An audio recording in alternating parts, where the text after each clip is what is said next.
I don't buy it for a second, Ed, I'll be honest with you. I really think that there's so much misinformation.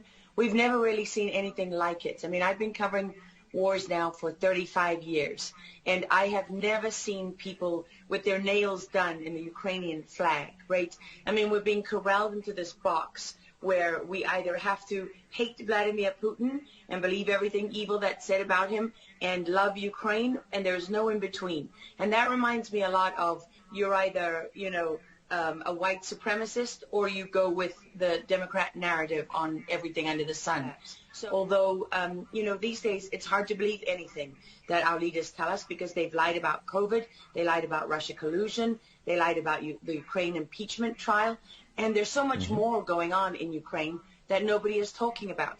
You see such dishonesty when it comes to the history of Ukraine. You see dishonesty when it comes to the Azov battalion, which is funded by the U.S. and NATO. I mean, you can find pictures of them online holding up the NATO flag and the swastika at the same time. Their own emblem contains the black sun of the occult, which was a Nazi SS emblem.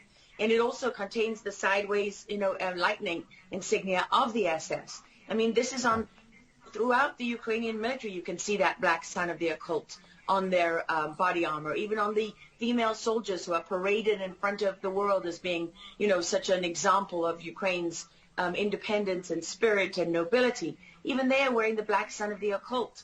And, you know, the White House wants you to believe, well, this doesn't matter, it's just a small number of troops. It's not true. The Azov battalion has been murdering its way through eastern Ukraine. Yeah. We don't want to admit this. This was why Crimea voted for independence. This is why Crimea wanted to be with Russia.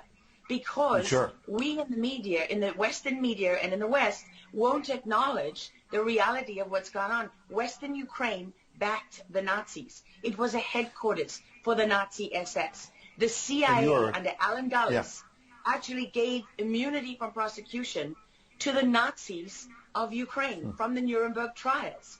So there's a long history of the United States and our intelligence agencies funding and arming Nazis in Ukraine. These are not like new neo-Nazi groups that sprung up. These are the actual Nazis from the Second World War, who, if you go back to the Nuremberg trials, said that they were planning for a 1,000-year Reich. And so you have to really wonder as you look at this, when you know that the CIA sponsored the color revolution in Ukraine in 2013 and 14, that they selected Ukraine's leaders, go to Victoria Nuland's leaked phone conversation where she and the U.S. ambassador are deciding who can lead Ukraine. I mean, there's as much interference here as you could possibly imagine before you even get to Hunter Biden, Nancy Pelosi, John Kerry, and Mitt Romney, and all of their children who are employed, who earn millions from Ukrainian gas companies. Yeah, you are